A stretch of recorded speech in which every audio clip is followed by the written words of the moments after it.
Wuthering Heights by Emily Bronte. Chapter 22. Summer drew to an end, and early autumn. It was past Michaelmas, but the harvest was late that year, and a few of our fields were still uncleared. Mr. Linton and his daughter would frequently walk out among the reapers. At the carrying of the last sheaves they stayed till dusk, and the evening happening to be chill and damp, my master caught a bad cold that settled obstinately on his lungs and confined him indoors throughout the whole of the winter, nearly without intermission. Poor Cathy, frightened from her little romance, had been considerably sadder and duller since its abandonment, and her father insisted on her reading less and taking more exercise. She had his companionship no longer. I esteemed it a duty to supply its lack as much as possible with mine, an inefficient substitute, for I could only spare 2 or 3 hours from my numerous diurnal occupations to follow her footsteps, and then my society was obviously less desirable than his. On an afternoon in October, or the beginning of November, a fresh, watery afternoon when the turf and paths were rustling with moist, withered leaves, and the cold blue sky was half hidden by clouds, dark grey streamers rapidly mounting from the west, and boding abundant rain, I requested my young lady to forego her ramble, because I was certain of showers. She refused, and I unwillingly donned a cloak and took my umbrella to accompany her on a stroll to the bottom of the park, a formal walk which she generally affected if low-spirited, and that she invariably was when Mr. Edgar had been worse than ordinary, a thing never known from his confession, but guessed both by her and me from his increased silence and the melancholy of his countenance. She went sadly on. There was no running or bounding now, though the chill wind might well have tempted her to race, and often from the side of my eye I could detect her raising a hand and brushing something off her cheek. I gazed round for a means of diverting her thoughts. On one side of the road rose a high, rough bank where hazels and stunted oaks, with their roots half exposed, held uncertain tenure. The soil was too loose for the latter, and strong winds had blown some nearly horizontal. In summer, Miss Catherine delighted to climb along these trunks and sit in the branches, swinging 20 feet above the ground, and I, pleased with her agility and her light, childish heart, still considered it proper to scold every time I caught her at such an elevation, but so that she knew there was no necessity for descending. From dinner to tea she would lie in her breeze-rocked cradle, doing nothing except singing old songs, my nursery lore, to herself, or watching the birds, joint tenants, feed and entice their young ones to fly, or nestling with closed lids, half thinking, half dreaming, happier than words can express. "Look, miss," I exclaimed, pointing to a nook under the roots of one twisted tree.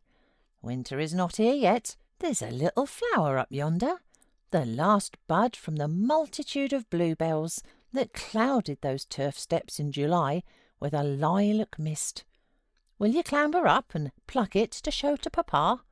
Cathy stared a long time at the lonely blossom, trembling in its earthy shelter, and replied at length, "No, I'll not touch it, but it looks melancholy, does it not, Ellen?"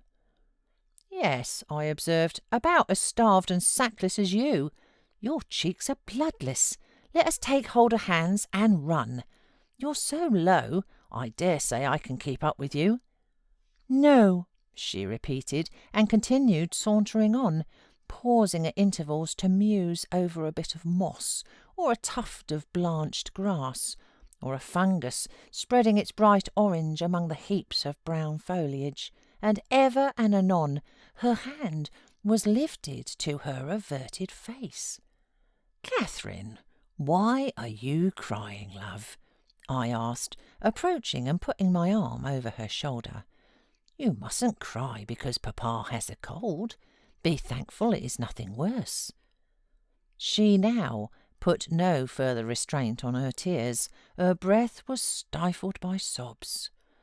"Oh, it will be something worse," she said.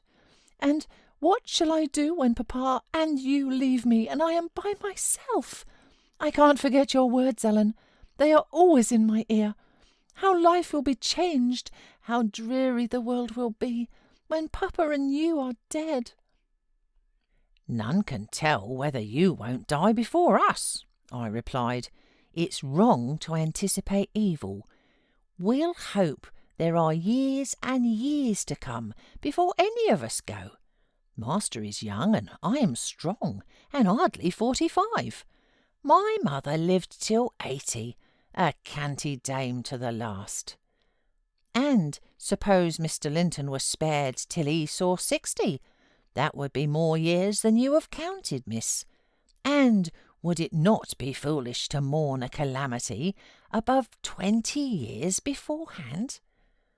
"But Aunt Isabella was younger than Papa," she remarked, gazing up with timid hope to see further consolation. "Aunt Isabella had not you and me to nurse her," I replied. "She wasn't as happy as Master. She hadn't as much to live for. All you need do is to wait well on your father and cheer him up by letting him see you cheerful, and avoid giving him anxiety on any subject. Mind that, Cathy. I'll not disguise you might kill him if you were wild and reckless and cherished a foolish, fanciful affection for the son of a person who would be glad to have him in his grave, and allowed him to discover that you fretted over the separation he had judged it expedient to make." "I fret about nothing on earth except Papa's illness," answered my companion. "I care for nothing in comparison with Papa, and I'll never, oh, never, while I have my senses, do an act or say a word to vex him. I love him better than myself, Ellen, and I know it by this. I pray every night that I may live after him, because I would rather be miserable than that he should be. That proves I love him better than myself." "Good words," I replied, "but deeds must prove it also, and after he is well, remember you don't forget resolutions formed in the hour of fear."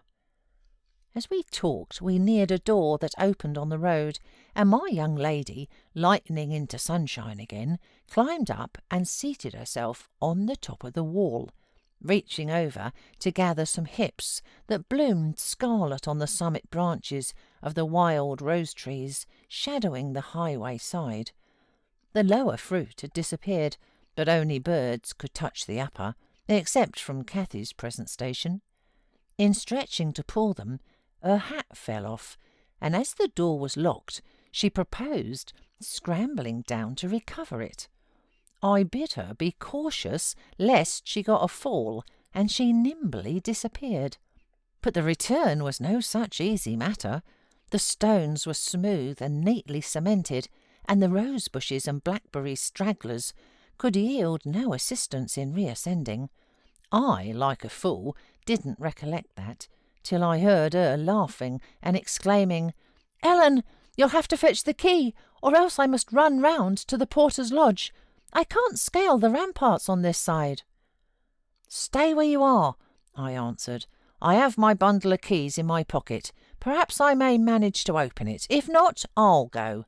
Catherine amused herself with dancing to and fro behind the door, while I tried all the large keys in succession. I had applied the last, and found that none would do. So, repeating my desire that she would remain there, I was about to hurry home as fast as I could, when an approaching sound arrested me. It was the trot of a horse. Cathy's dance stopped also. "Who is that?" I whispered. "Ellen, I wish you could open the door," whispered back my companion, anxiously. "Oh, Miss Linton," cried a deep voice, the rider's. "I'm glad to meet you. Don't be in haste to enter, for I have an explanation to ask and obtain." "I shan't speak to you, Mr. Heathcliff," answered Catherine. "Papa says you are a wicked man, and you hate both him and me. And Ellen says the same." "That is nothing to the purpose," said Heathcliff. It was. "I don't hate my son, I suppose, and it is concerning him that I demand your attention. Yes, you have cause to blush. 2 or 3 months since, you were not in the habit of writing to Linton. Making love in play, eh? You deserved, both of you, flogging for that. You especially, the elder and less sensitive, as it turns out. I've got your papers, and if you give me any pertness, I'll send them to your father. I presume you grew weary of the amusement, and dropped it, didn't you? Well, you dropped Linton with it into a slough of despond. He was in earnest, in love, really, as true as I live. He's dying for you, breaking his heart at your fickleness, not figuratively, but actually. Though Ayrton has made him a standing jest for 6 weeks, and I have used more serious measures, and attempted to frighten him out of his idiocy, he gets worse daily, and he'll be under the sod before summer, unless you restore him." "How can you lie so glaringly to the poor child?" I called from the inside. "Pray, ride on. How can you deliberately get up such paltry falsehoods? Miss Cathy, I'll knock the lock off with a stone. You won't believe that vile nonsense. You can feel in yourself it is impossible that a person should die for love of a stranger." "I was not aware there were eavesdroppers," muttered the detected villain. "Worthy Mrs. Dean, I like you, but I don't like your double-dealing," he added aloud.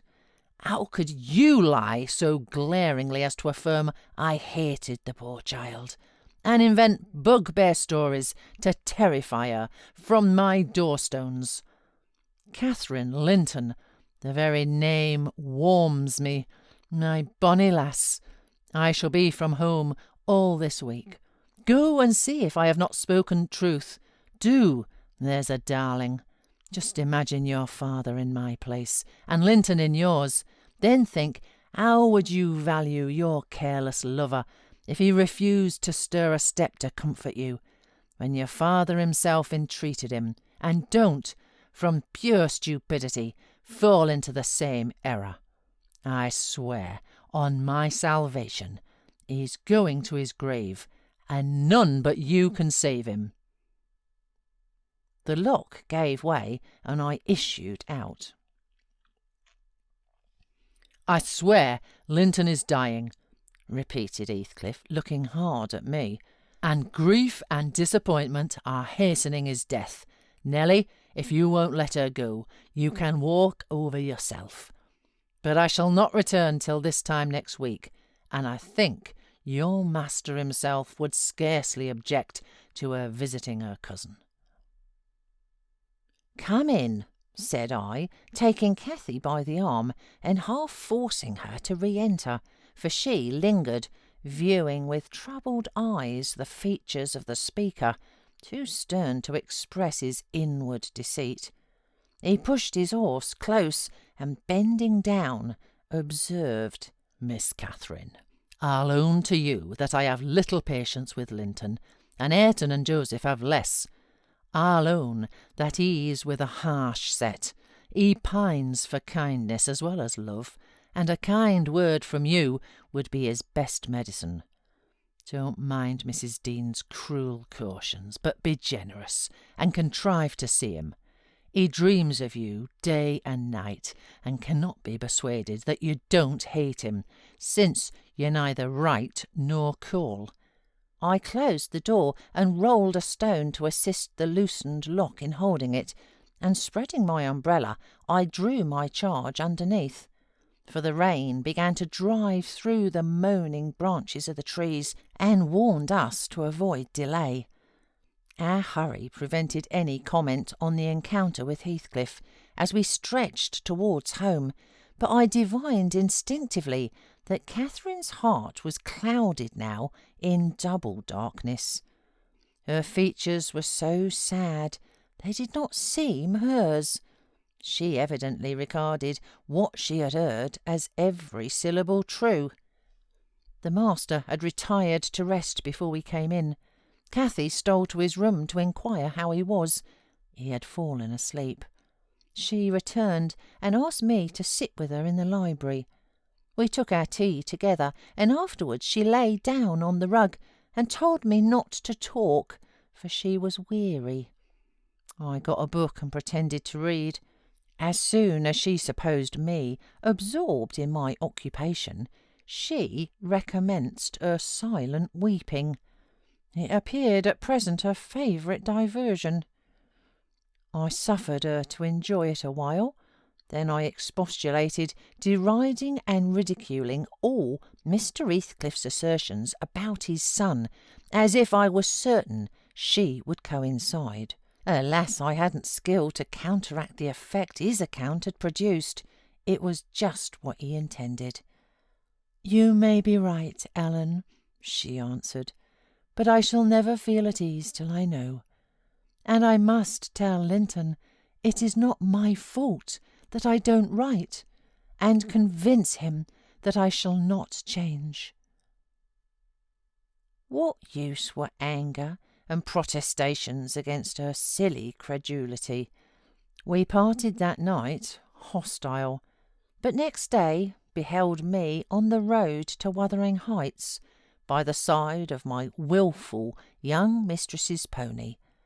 I couldn't bear to witness her sorrow, to see her pale, dejected countenance and heavy eyes, and I yielded, in the faint hope that Linton himself might prove, by his reception of us, how little of the tale was founded on fact.